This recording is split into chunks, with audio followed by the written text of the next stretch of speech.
Hi, I'm Dr. Keith Kramer from Senara Health and Healing Center and Spa, and today we're going to talk about sugar and why sugar's bad. Now, obviously, as a parent, I've told my kid and watched what my kid has eaten for years and said, no, it's got too much sugar in it. And as kids, we were also told, by our parents not to eat sugar. But why? Well, they've shown that sugar is actually one of the major reasons that we have gained a lot of weight, and actually it's been shown to really stimulate our insulin level, and we're at an epidemic rate of diabetes and type 2 syndrome X style of diabetes, which is pre-diabetes. In fact, they're going so far as to finding another version of diabetes. 1 and 2 isn't enough. Now they're calling it type 3 diabetes. And it all has to do with a higher carbohydrate diet or a simple sugar diet. And the food industry has basically taken advantage of us. They've basically filled our foods, especially the processed foods, with sugars because they're cheaper and they're more addictive, and we want more of them, kind of like salty chips. We want more of them, and that's what they're doing, is they're kind of hijacking our taste buds.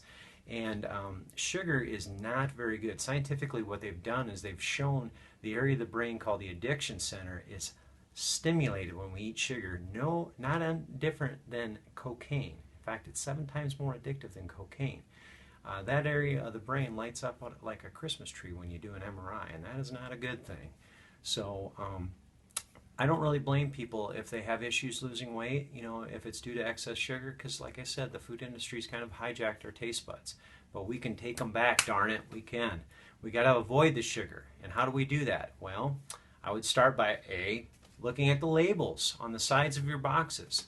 But more importantly, throw away those boxes. Start cutting up your food, eating raw, live vegetables and fruits, making your foods at home, taking your lunch to work, planning ahead. That is the key, I think, is planning ahead and making your own meals and actually cutting up your live vegetables and fruit, because that's truly a holistic way of looking at it. Plus, you know what's going in your food. You're not getting added sugar or salt that you were unaware that was in there, because they can sneak that in there somehow. The food industry can.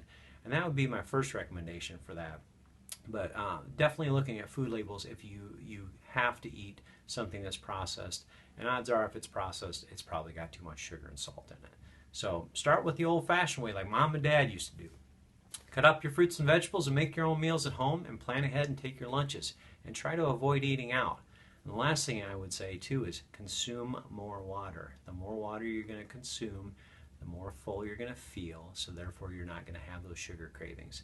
And the great thing is, when you eat less sugar, your hormones are in check, and therefore you won't have that vicious cycle of sugar and chocolate cravings at night when you're bored and you're watching TV. So cut out the sugar, guys.